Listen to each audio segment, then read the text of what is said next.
Because of the experience gain will be lower, it'll be harder for him to master it. All right. So that would make more sense for that. Yeah. But it's set up, so where basically if he touches fire, he learns how to cast fire. Fireball, yeah. So which makes it so easy for him to learn new skills that he basically had to have A drawback. a drawback, which I think is pretty much his only drawback outside of the fact that all of his skills are so hard to master. No, he is his own drawback. What do you mean? That's true too.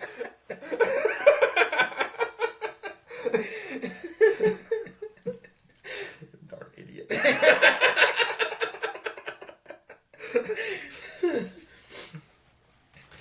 Because then after he meets the mean girls, and they kind of refuse to leave him, I know the jocks show up because they want to... This is going to have to be like an R-rated one because they try to essentially R-word the girls. Right. And that's the reason why they... Well, it wasn't just that, though, because some of the other people had skills that they were afraid of, too. Yeah, but the jocks in the beginning were just going to use brute force at most. Yeah. And I think one of them did have like a control skill or infatuation skill or something. It was where they could turn them into puppets.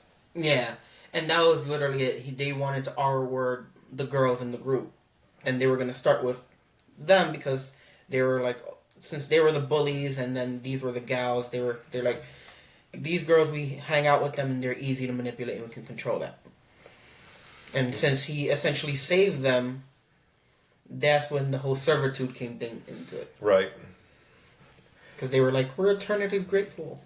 And then after that, he ended up having the class rep and group show up. Yeah. And that's where the story kind of like progresses, where we end up finding out that there's what was going on in the camp with the other students, where he was completely separate from. And then he starts to learn that some of the other students started to die. Well, they were actually killing each other to get rid of skills that were dangerous. That and also one, I forgot which one was his name. He was killing them to absorb skills. Yeah, which I didn't understand because it was temporary. No, he got to keep it. Are you sure? I thought it was temporary because the one that gets to keep it is class rep. She got this skill for everything she kills. She absorbs. Oh yeah. He got to temporarily. And yeah. Yeah, he got him temporarily, but I guess there was some way for him to keep him permanently, or he wouldn't be going through all that trouble.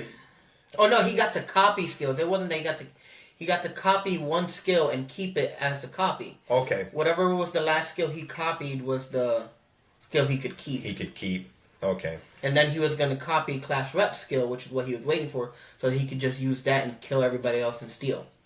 Yeah, and then basically he would continuously keep getting skills because he would have the one that was the most powerful, basically. Because that's what he was doing. He was killing them off after copying their skills, so that essentially the skills wouldn't be used against him. Right. Class rep's the one that has all the sex appeal anyways, because she got all the skills from the goblins. Yeah, she got super horny.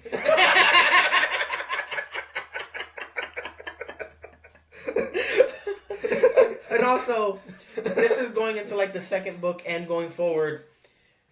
All the girls at this point should have super horny because their vibrational magic is maxed out. He never should have taught him that, but he doesn't understand why it's so powerful. Their vibrational magic and their senses, like they have supernatural awareness because that skill got maxed out because they were listening to him do his deed with the dungeon master every night. It wasn't just that though, because she would literally, when they would like go take a bath, she would brag about it.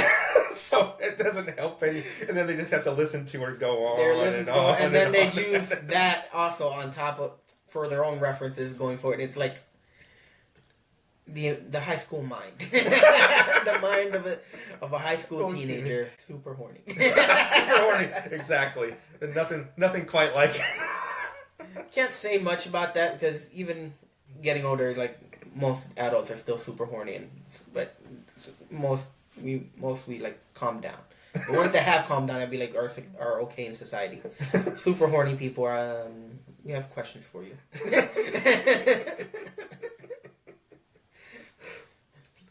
Probably one of the next best things about the story is when they actually finally do get to a town. Yeah. Is... You mean the town he never remembers the name of? He has his own name for it. It's like he does for the leader of the town and everybody else.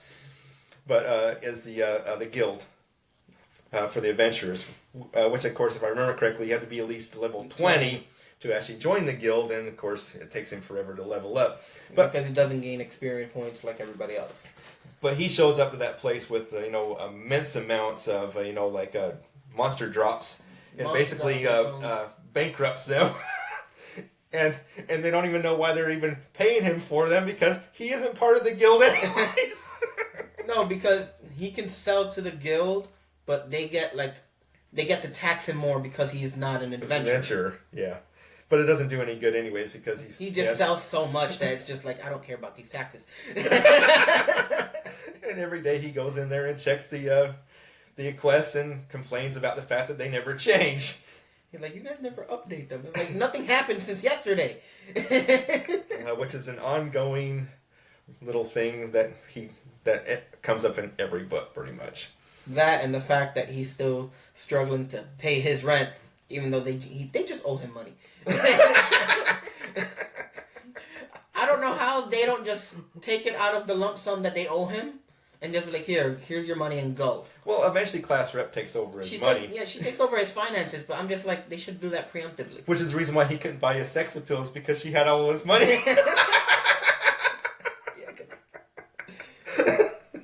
That's because she limits the amount of money he can get, because she knows the moment he gets money, he's just going to spend it. Yeah. He's going to find some frivolous thing that catches his eye, and then he's going to spend it. But then 90% of the time when he does it, it actually ends up helping everyone. So it's kind of weird how it plays out. Basically, he spends money.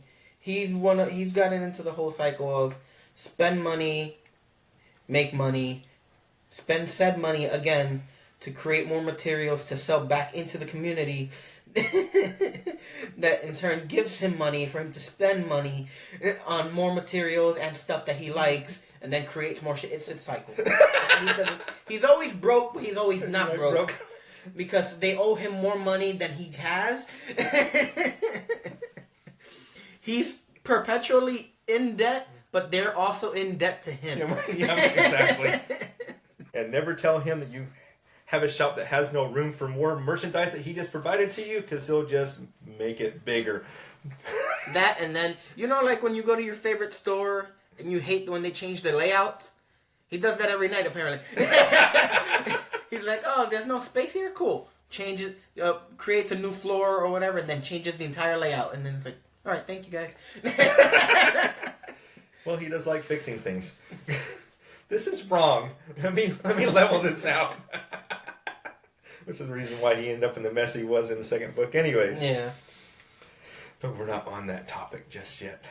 At this point, we've been skating between book 1 and book 2.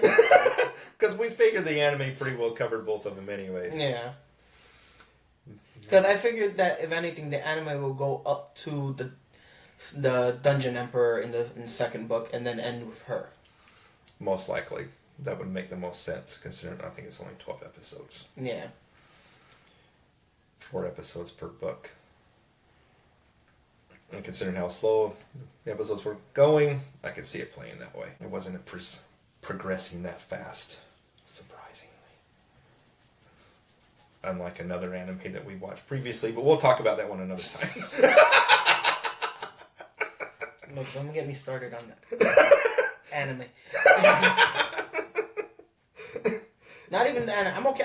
The anime is what got me into the light novel. But now that I'm into the light novel, I want to stop. But because I'm so far, I can't. Well, the books are done. So, I thought we were talking about... Oh, no. You threw me off because you were like so on that other topic that I thought for sure you were going to rant about it for at least another minute or two. Well, okay, we'll go back to to Loner Life.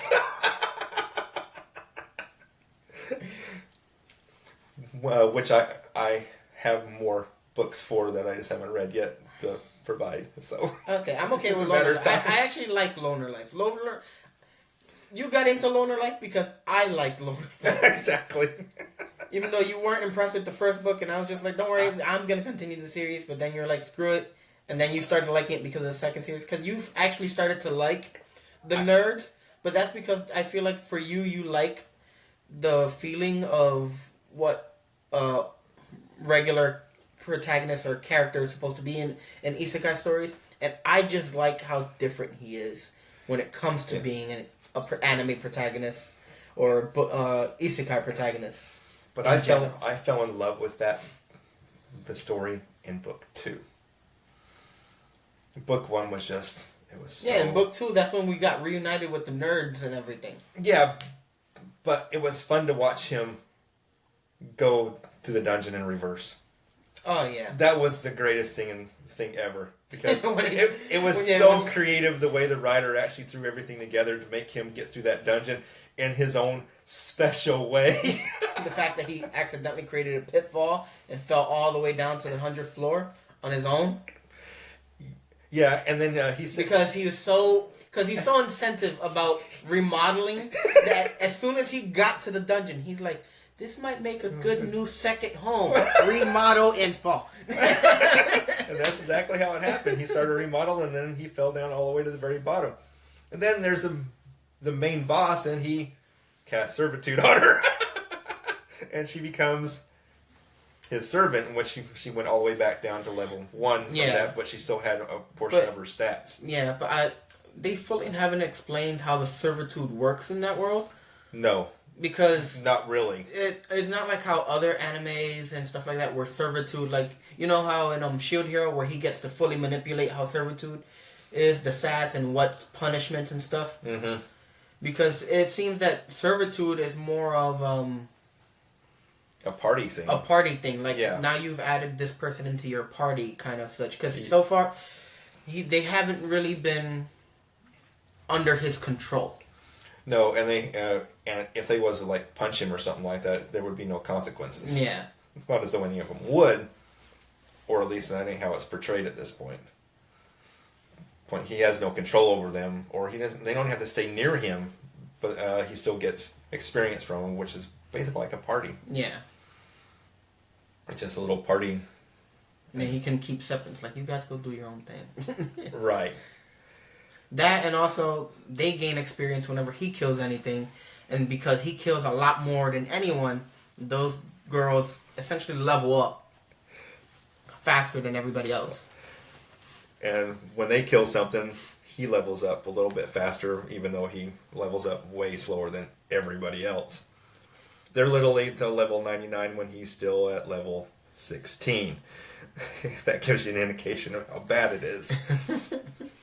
But yeah, if it wasn't for book 2, though, I don't think I would have been like as excited about the particular story itself. But it really got really good after that, and it's a shame that